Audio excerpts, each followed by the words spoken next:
ये जो मेरी फिजिक है ये ऐसे 2-3 महीने में नहीं बनी है।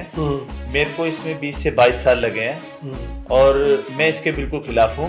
मैं आने वाली जो नई जनरेशन है मैं उनको भी ये कहना चाहूँगा, कोई भी शॉर्टकट ना यूज़ करे।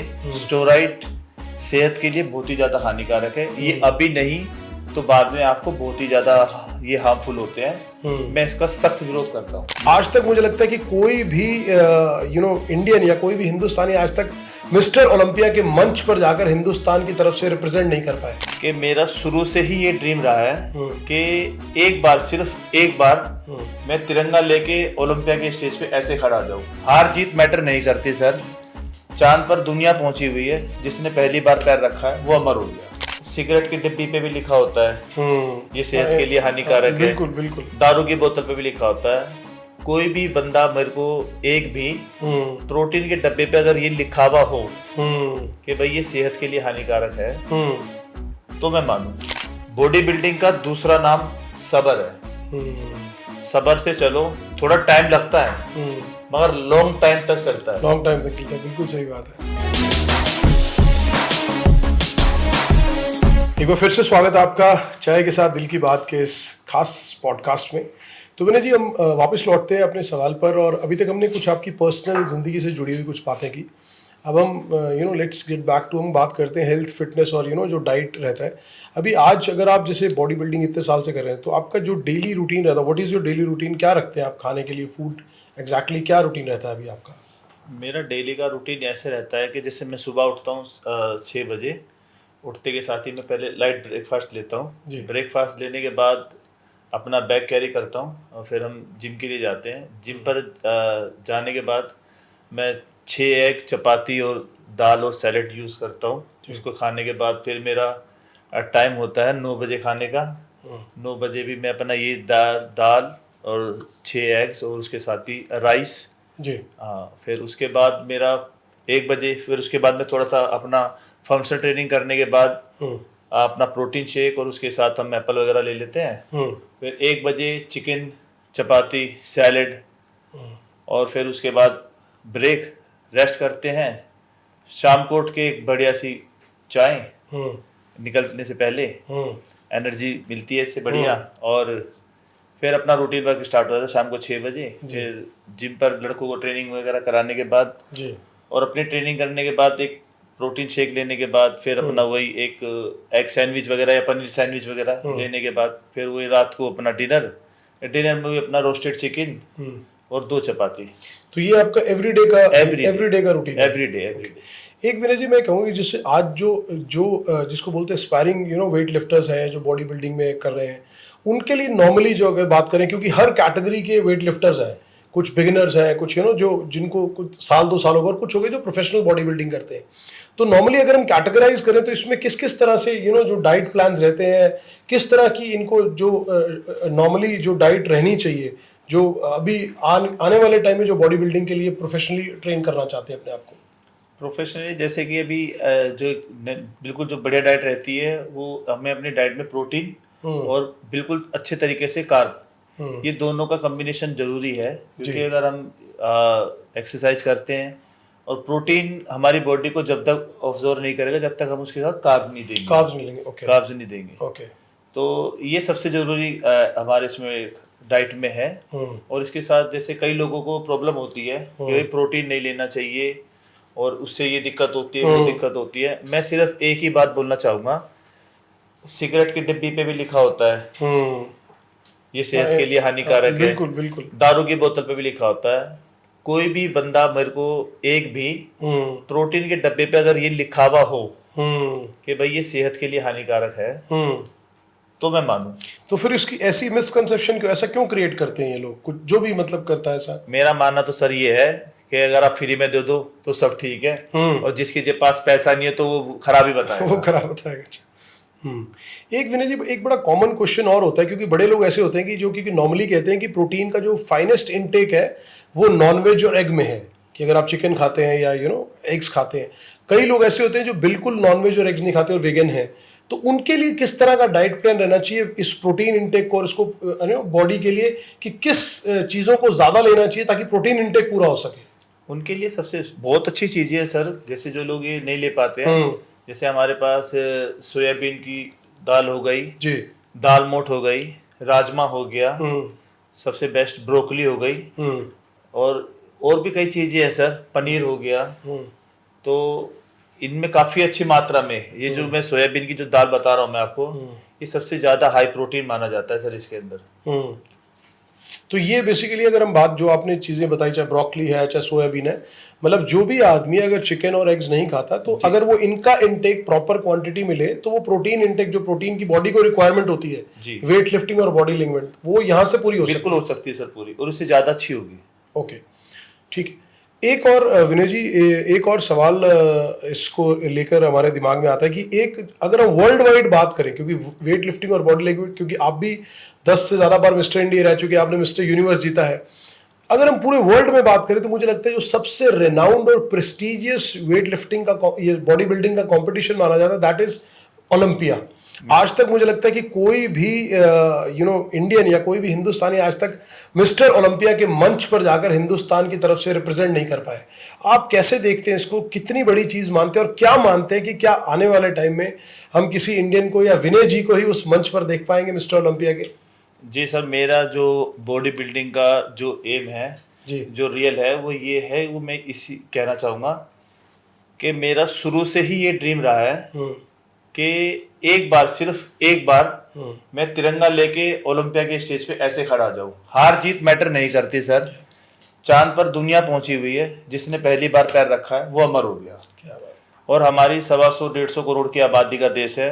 मुझे भी शर्म आती है कि हमारे इंडिया से मैं खुद आज तक उस स्टेज पर नहीं पहुंच पाया हूँ। कहीं ना कहीं जो मैं अपने आप को मानता हूँ सर, मैं थोड़ा सा फाइनेंशियली प्रॉब्लम में रहा हूँ, और मैं अभी भी इसी चीज के लिए लड़ रहा हूँ। मैं जब तक शांत नहीं बैठूंगा, या मैं खुद या अपने इंडिया से कोई और इंडिया का बंदा ओलंपिया के स्टेज पर सिर्फ एक बार, ये मेरा खुद का ड्रीम है। मैं ये चाहता हूँ जब तक मैं जीवित हूँ, मेरे जीते जी ये काम या तो मैं खुद कर दूं, या कोई अपना इंडिया का बंदा एक बार, सिर्फ एक बार ओलंपिया के स्टेज पे सिर्फ और सिर्फ एक बार ऐसे तिरंगा कर दे। ये मेरा ड्रीम है। हम तो विनय जी दुआ करेंगे कि वो ड्रीम आप ही पूरा करें सारे हिंदुस्तानियों का, कि विनय जी को हम मिस्टर ओलंपिया के मंच के ऊपर देखें तिरंगा हाथ में लेकर और भारत का प्रतिनिधित्व करते।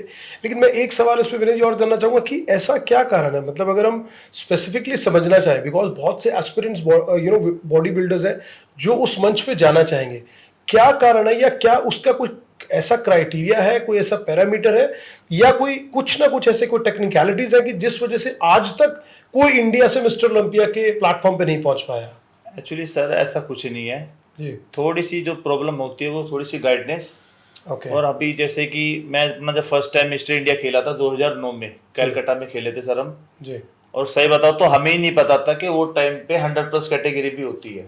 ओके। तो अब शायद अगर हमें उस टाइम में पता होता तो शायद मेरा वो टाइम पे ही गोल्ड मेडल आ जाता, क्योंकि वो टाइम पे 100+ में सिर्फ एक ही लड़का चढ़ा हुआ था। ओके, मेरे को 90+ में डाल दिया क्योंकि हमें पता नहीं था, नॉलेज नहीं थी। ओके, लैक ऑफ अवेयरनेस लगा लीजिए। जी जी जी जी जी। तो हमारे इंडिया से भी काफी एथलीट है जो ओलंपिया के स्टेज पे जा सकते हैं, है हमारे पास, बट ये नहीं पता क्यों नहीं कर पा रहे उसको क्वालिफाई। लेकिन अगर आज के टाइम में हम अपने सिस्टम की बात करें, क्योंकि अगर हम बाकी भी स्पोर्ट्स में देखें इंटरनेशनली भी, तो इंडिया के अंदर मुझे लगता है ना रिसोर्सेज की कमी है, ना पैसा की कमी है, ना हमारे पास सिस्टम की या कनेक्ट की कमी है कि इंटरनेशनल लेवल पे हम रिप्रेजेंट नहीं कर सकते। तो क्या कभी इस बारे में जो ये बॉडी बिल्डिंग फेडरेशन है, ये लोग भी उस पर बात नहीं करते कि आज मतलब विनय जी बीइंग अ बॉडी बिल्डर इस बात के लिए इतना मन में एक भाव रखते हैं कि मैं एक बार इंडिया का, भारत का तिरंगा लेके उस मंच पे जाना चाहूंगा, तो जो हमारी फेडरेशन एंड ऑल दैट है, क्या इनके मन में नहीं आता कि यार वो सबसे बड़ा मंच है पूरी दुनिया में बॉडी बिल्डिंग के लिए, तो हमारे हिंदुस्तान का कोई बॉडी बिल्डर उस मंच पे हो? एक्चुअली मैं सही बताऊं तो सर हमारे यहाँ के एथलीट को पता ही नहीं है कि वो कौन सी फेडरेशन से खेले और कौन सी से ना खेले। सबसे बड़ा रीजन ये है हमारे इंडिया में, एक तो हमारी सरकार का भी नहीं पता लगता, मेरे को खुद नहीं पता कि कौन सी फेडरेशन को मान्यता प्राप्त है, कौन सी फेडरेशन को मान्यता प्राप्त नहीं है। मैं यहाँ से खेलता हूँ तो पता लग रहा उनको मान्यता मिल गई, और मैं यहाँ आता हूँ तो पता लग रहा उनको मान्यता मिल गई। यहाँ पर एथलीट सबसे ज्यादा पिसता है, ये है एक जो हम वहां तक नहीं पहुंच पा तो रहे हैं। ये इनकी विनय जी, जस्ट फॉर अंडरस्टैंडिंग, क्या हमारी कोई एक सिंगल बॉडी एसोसिएशन नहीं है कि जो सारी चीजों को कंट्रोल करे, सारे पैरामीटर्स को, और इंटरनेशनली जितने जितने कॉम्पिटिशन हो रहे हैं उसके लिए वो पूरी रिप्रेजेंटेशन और पैरामीटर बनाए? जैसे आपने बात कही, because it is surprising for me कि इसमें फेडरेशन चेंज हो जाती है। तो आज कोई रूल बनाया तो एक फेडरेशन ने बनाया, कल को दूसरी फेडरेशन आ गई तो उसने दूसरे रूल बना दिए, तो वो जो पहली फेडरेशन ने रूल्स बनाए थे वो नल एंड वॉइड हो गए, वो कैंसिल हो गए। तो बेचारा वेट लिफ्टर क्या करे, जो बॉडी बिल्डिंग कर रहा है, जो तैयार कर रहा है अपने आप को, अब उसको पता लगता है कि वो तैयारी इस चीज की कर रहा था लेकिन ये तो रूल ही खत्म कर दिया। जी जी। तो ये इसके बारे में जो हमारी फेडरेशन है उसके बारे में क्या आपको नहीं लगता कि ये जितने आप लोग सारे प्रोफेशनली इतना कर रहे हैं, इसके बारे में क्या कभी सरकार से मिलना हो या कोई इसको जाकर रिप्रेजेंटेशन दी कि इस चीज को थोड़ा स्ट्रीमलाइन करना चाहिए? सर करना चाहिए। मैं तो खुद बोलता हूँ कि मैं खुद इसी चीज में फंसा हुआ। मैंने खुद अर्जुन अवार्ड के लिए आरटीआई वगैरह लगाई है और हमें वहां से रिप्लाई भी आता है कि भैया जहाँ से आप इन सर्टिफिकेशन आपने ये जो चैंपियनशिप विन हुए हो इनको मान्यता प्राप्त नहीं है। ओके। फिर हमने दोबारा आरटीआई लगाई तो हमने उनको बोला भाई जिस टाइम में मैंने इनसे जीता है तो ये वो टाइम में इनको मान्यता प्राप्त थी। हाँ। तो फिर वो कहते नहीं अब इनको मान्यता प्राप्त है। फिर मैं वो साइड से खेलता हूँ, फिर पता लगता है कि अब उनके पास मान्यता प्राप्त नहीं है, दूसरों को दे दिया। अब तो मैं तो ये जानना चाहता हूँ सर एथलीट जाए कहाँ? हाँ। और एक्चुअल में मान्यता किसके पास है? जिसके पास जिस लेवल जिनके साथ जाके compete करे। सर मैं तो सही बताऊं, मेरे को नहीं पता। अब अभी वो बता रहे हैं, अभी हमें पता लगा कि जिनके पास थी उनको भी रोक दिया गया है। अभी तो किसी के पास भी नहीं है, मान्यता ही नहीं है। मान्यता सर अभी तो जो ये कंपटीशन ऑर्गेनाइज करते हैं वो अभी किसी के पास मान्यता ही नहीं, सबकी रद्द कर दी गई है। सर अभी मैं सही बता रहा हूँ ना, मैं खुद आपको बताना चाहता हूँ, हमें खुद नहीं पता। इस टाइम हम एथलीट लड़के खुद बोलते हैं सर जॉब तो ये दे रहे हैं। रियलिटी ये है कि ये जो जॉब मिलती है सर, ये आई थिंक जहां तक मुझे पता लगा परमानेंट नहीं होते, ये कॉन्ट्रैक्ट बेस पे होते हैं। जो एथलीट्स हैं, जो भारत सर जो उनकी तरफ से नौकरियां मिलती हैं एथलीट्स को, आप उनकी बात कर रहे हैं? हाँ जी हाँ जी। Okay okay. विनय जी, एक इसी में हमने मिस्टर ओलंपिया का एक बड़ा इंपॉर्टेंट सवाल किया। आज अगर हम बात करें तो पूरी दुनिया में मुझे लगता है कि अगर मिस्टर ओलंपिया की बात आती है तो जो सबसे बड़ा नाम निकल कर आता है दैट इज रोनी कोलमैन। जी रोनी कोलमैन मुझे लगता है कि अपने आप में बॉडी बिल्डिंग का पर्याय बन चुके हैं। उनका नाम मुझे लगता है कि जैसे कहते हैं कि क्रिकेट की दुनिया में सचिन तेंदुलकर को भगवान मानकर हिंदुस्तान के अंदर लोग बड़े हजारों लाखों बच्चों ने क्रिकेट खेलना शुरू किया, मुझे लगता है उसी तरह पूरी दुनिया भर में, ना केवल इंडिया, पूरी दुनिया भर में मुझे लगता है कि कोलमैन, इनको रोनी कोलमैन को फॉलो करके और देखकर बहुत से लोगों ने बॉडी बिल्डिंग में आया होगा। लेकिन आज अगर हम बात करें कि रोनी कोलमैन के बारे में, देखिए 8 बार मुझे लगता है सबसे ज्यादा बार आज तक कोई मिस्टर ओलंपिया रहे तो रोनी कोलमैन रहे हैं। 8 बार मिस्टर ओलंपिया रहे। लेकिन आज अगर उनकी करंट फिजिकल कंडीशन की बात करें तो मुझे लगता है कि वो बहुत, मुझे लगता है अपने शायद लाइफ के सबसे वीकेस्ट फिजिकल पोजीशन में होंगे कि आज वो शायद उनको थोड़ा सा चलने में भी, और उनकी मुझे लगता है क्योंकि इंजरीज बहुत हुई हैं due to heavy weight lifting. तो ये एक ऐसा आदमी जिसने 8 बार मिस्टर ओलंपिया जीता, क्योंकि उनके पास तो वेट ट्रेनर्स की कमी नहीं थी, सप्लीमेंट्स की कमी नहीं थी, उनके पास एक से एक ट्रेनर्स थे जो उनको गाइड करने वाले थे। तो ऐसी क्या कारण हुआ कि आज रोनी कोलमैन जैसा एथलीट आज इस कंडीशन में कि वो आज नॉर्मल चलने में भी पूरी तरह से कॉम्पिटेंट नहीं है? सर ये इसके लिए तो मैं उसके पेशेंट को सैल्यूट करूंगा सर। एक्चुअली जो उन्होंने करा है शायद ही कोई अब कर पाएगा, बट वो टाइम था कि आजकल ये कहा जाता है, सर मैं खुद इस चीज को फॉलो करता हूँ, मैं भी पहले 280 किलो की स्क्वाट करता था। तो अब ये कहा जाता है सर कि अब ना हार्ड वर्क का टाइम नहीं है, अब ना स्मार्ट वर्क का टाइम है। पहले के लोग जो थे उन्होंने, रोनी कोलमैन सर ने इस तरीके से अपने आप को ट्रेन किया है कि वो इंसान तो थे ही नहीं सर। वो लेग प्रेस पे जो बॉडी वेट का प्लेट्स का वेट काउंट करते थे ना, हम तो ऐसे उंगलियों पे गिन लेते थे सर। वो कैलकुलेटर से काउंट करते थे, मतलब 1000 1500 किलो की लेग प्रेस मारना। तो ये हो गया हार्ड वर्क। उन्होंने मतलब कि तोड़ा है अपने आप को। मैं तो खुद कहना चाहूंगा अगर ये खिताब मुझे मिल जाए, मेरे को तो ये लाइफ भी अच्छी लगेगी, क्योंकि उन्होंने अपने आप को, देखो कीड़े मकोड़ों की तरह जीव दुनिया में आए हम, और कीड़े मकोड़ों की तरह मर गए। तो फिर ऐसा नहीं करना। मैं कुछ, अगर मैं आया हूं तो कुछ ऐसा करके जाऊं कि लोग पीछे से नाम याद रखे कि हाँ ये बंदा आया था। अगर ऐसी लाइफ मेरे को मिलती है इस नाम के साथ, तो मैं इस लाइफ के साथ जीना चाहूंगा। बट विनय जी, हम जरूर प्रे करेंगे कि आपको लाइफ वैसी मिले, लेकिन उसके बाद भी वो मुकाम हासिल करने के बाद कि आपकी हेल्थ उससे भी बेटर रहे, आप लोगों के लिए इंस्पिरेशन बने रहे। हम ये दिल से प्रे करेंगे कि जो रोनी कॉलमैन ने पूरी दुनिया के लिए और उस कंट्री के लिए किया, आप हिंदुस्तान के लिए करें, और हिंदुस्तान का जो झंडा है वो पूरी दुनिया भर में बॉडी बिल्डिंग के अंदर विनय जी पूरी दुनिया में उठाए। विनय जी, मैं बॉडी बिल्डिंग से जुड़े 2-3 और सवाल हैं जिसके बारे में बात करना बहुत ज़रूरी है। अगर बॉडी बिल्डिंग में जैसे आपने कहा कि प्रोटीन और कार्ब्स की बड़ी इंपॉर्टेंस है, आजकल के टाइम में क्या कि जो कई यूथ है उनको देखने को मिलता है कि वो स्टेरॉइड्स का इस्तेमाल भी कई लोग करते हैं। मैं ये नहीं कहूँगा कि कौन है, लेकिन कई लोग करते हैं। आप क्या मानते हैं, या आप स्टेरॉइड्स के इस्तेमाल को कितना सही और कितना गलत मानते हैं? और जो यूथ ये कर भी रहा है, अगर ये गलत है तो उनको उसकी बजाय क्या करना चाहिए, क्योंकि वो शायद जल्दी रिजल्ट के लिए ऐसा करते हैं। तो मैं चाहूँगा कि इसके ऊपर you share your view point also. मैं सर यही कहना चाहूँगा कि मैं स्टेरॉइड के खिलाफ खुद हूँ, मैं इसका विरोध करता हूँ। ये जो मेरी फिजिक है ये ऐसे 2-3 महीने में नहीं बनी है, मेरे को इसमें 20 से 22 साल लगे हैं, और मैं इसके बिल्कुल खिलाफ हूँ। मैं आने वाली जो नई जनरेशन है मैं उनको भी ये कहना चाहूँगा, कोई भी शॉर्टकट ना यूज़ करे। स्टेरॉइड सेहत के लिए बहुत ही ज़्यादा हानिकारक है, ये अभी नहीं तो बाद में आपको बहुत ही ज़्यादा ये हार्मफुल होते हैं। मैं इसका सख्त विरोध करता हूँ। लेकिन फिर भी ये यूथ को देखा है कि क्योंकि एक शायद उनके अंदर एक इस तरह की भावना होती है कि जल्दी बॉडी बनानी है, तो ये लगता है स्टीरॉयड बनाएंगे, या कोई ना कोई उनको ऐसा गाइड करता होगा कि भाई जल्दी बनाना है तो it is better to take steroids, कि आप 5 साल तक वेट ट्रेनिंग करते रहो। तो आप स्टीरॉयड लोगे तो शायद 1-1.5 साल में वो बॉडी बन जाएगी जो आपकी 5 साल में बनेगी। तो मुझे लगता है कि ये शायद कहीं ना कहीं यूथ को भी एजुकेट करने की जरूरत है कि इसके बैड इफेक्ट्स क्या है। इसके बैड इफेक्ट सर बहुत ही ज्यादा हैं। अभी आप लेंगे तो आपको एकदम से आपका साइज ऐसे आ जाएगा, भर जाओगे, बट एक तरीके से ये ऐसे जैसे गुब्बारे में हवा भर रहा होता है सर। ठीक है। दूसरी बात ये, अगर हम ये चीजें अपनी बाइक में करते हैं, जैसे हमने बाइक में सिलेंसर चेंज कर दिया, हैंडल नया लगा दिया, लाइट लगा दी, तो भैया ये गाड़ी है, बाइक है, इसके पार्ट्स आप बदल सकते हो, मगर जो हमारा अंदर का इम्यूनिटी सिस्टम है, इसके पार्ट में जरा सी भी गड़बड़ी हुई तो फिर ये आप ये लगा लो, खाने के लिए क्या पीने के लिए भी तरस जाओगे, फिर रिकवर नहीं कर पाएगी। तो मैं तो बस ये कहना चाहूंगा, बॉडी बिल्डिंग का दूसरा नाम सब्र है। सब्र से चलो, थोड़ा टाइम लगता है मगर लॉन्ग टाइम तक चलता है। लॉन्ग टाइम तक चलता है, बिल्कुल सही बात है। तो आज के यूथ के लिए विनय जी का जो खास मैसेज है कि जो बॉडी बिल्डिंग करने वाले लोग हैं, जो एस्पिरेंट बॉडी बिल्डर्स हैं, उसका सबसे बड़ा एक सूत्र है कि सब्र जरूर रखें, and have patience to have good body and good physique. उसके लिए थोड़ी पेशेंस रख के चले। विनय जी, आज पिछले कुछ टाइम में अगर हम देखें तो जो एथलीट्स हैं या जो वेट लिफ्टिंग कर रहे हैं, उनमें कई केसेस ऐसे निकल के आए, जिम में वर्कआउट करते हो अगर हम बात करें, कई केसेस ऐसे निकल के आए कि जो बड़े फिटनेस फ्रीक लोग थे, जो जिम में रेगुलर वर्कआउट करते थे, उन लोगों को भी हार्ट इश्यूज हुए, कार्डियक अरेस्ट हुए। और एक तो होता है कि आप कहीं ऐसी जगह पर हो, बहुत स्ट्रेस्ड आउट सिचुएशन में हो, बट उनको ड्यूरिंग वर्कआउट्स हुए। तो आप क्या कारण मानते हैं कि ये जो, और खासतौर पे बड़े यंग लोगों को, कि अगर 30 साल 32 साल 25 साल के लोगों को भी हो, तो आप क्या कारण मानते हैं कि जो ये इतने फिटनेस के लिए अवेयर लोगों को भी ये कार्डियक, इसके पीछे आप बेसिक क्या मानते हैं कि क्या कारण हो सकता है?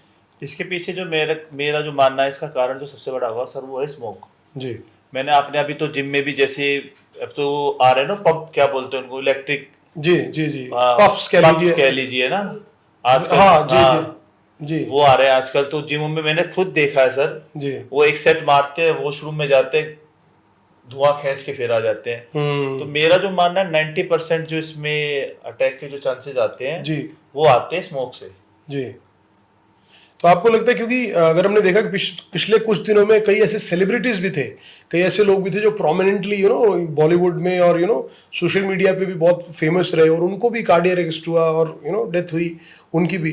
तो मुझे लगता है कहीं ना कहीं शायद, मतलब आपकी जो वैल्यूएशन है, और ऐसा लगता है कि जो स्मोकिंग है that could be one of the main reasons, कि जो स्मोकिंग है, स्मोकिंग आप मानते हो? यस सर जी।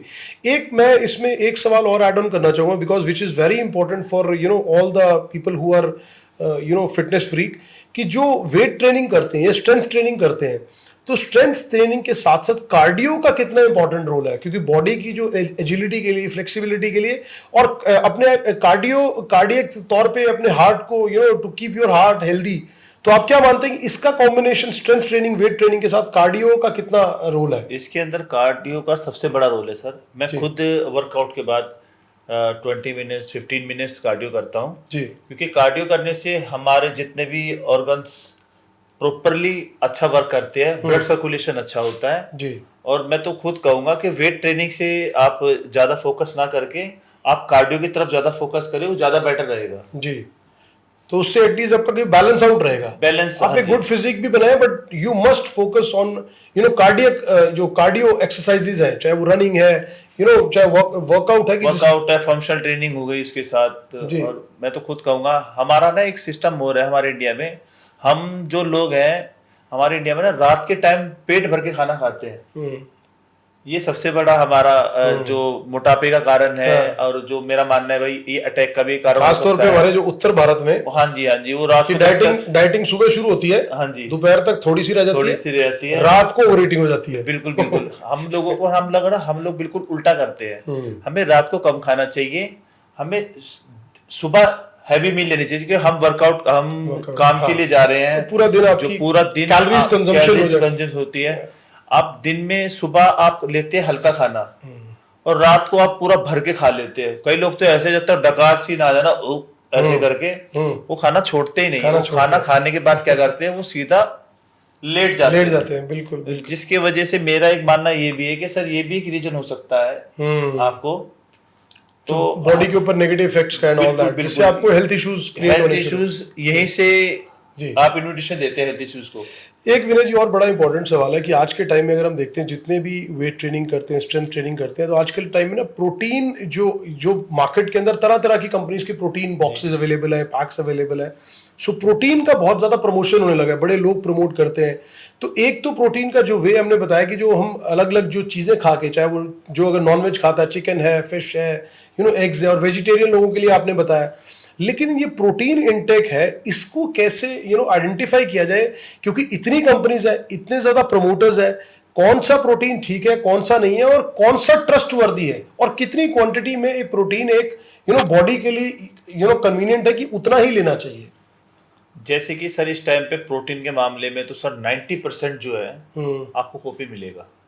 अगर मैं आपको कोई प्रोटीन का नाम सजेस्ट भी करता हूँ यहाँ पर कि आप ये ले लीजिए, और मैं लिख के देता हूँ आपको, वो भी बट एक लेमैन के लिए आइडेंटिफाई करना विनय जी बड़ा मुश्किल है, बिकॉज आप तो बीइंग एन एथलीट आइडेंटिफाई कर सकते हैं, but the people who are buying it from market, उनके लिए इस बात को पहचानना बड़ा मुश्किल है कि कौन सा कॉपी है, कौन सा ओरिजिनल है। सर मेरा मानना तो ये है, अगर आप जिसके अंडर ट्रेनिंग कर रहे हैं ना जी, तो आप उसके अंडर ट्रेनिंग कर रहे हैं, तो आप उनसे ही कंसल्ट करके आप ये that is a better thing. बिल्कुल सर, ये सबसे ज्यादा अच्छा रहेगा। और अगर किसी के पास ट्रेनिंग नहीं कर रहे, तो बेटर है कि जो ऑर्गेनिक वेज है, आप फिश खा लीजिए, चिकन और वो खा लीजिए, instead of going for protein powders and all that. बिल्कुल सर, बिल्कुल जो हमने अभी बताया था, एग, चिकन, सोयाबीन की दाल हो गई, राजमा हो गया, ब्रोकली हो गई, पनीर में भी काफी अच्छा सोर्स है प्रोटीन का, ये ले लीजिए, बेस्ट है। थोड़ा टाइम लगता है बट बेस्ट है। विनय जी चलते हुए बस हम विल टेक 2 more क्वेश्चन, हम 2 सवाल और आपसे लेंगे।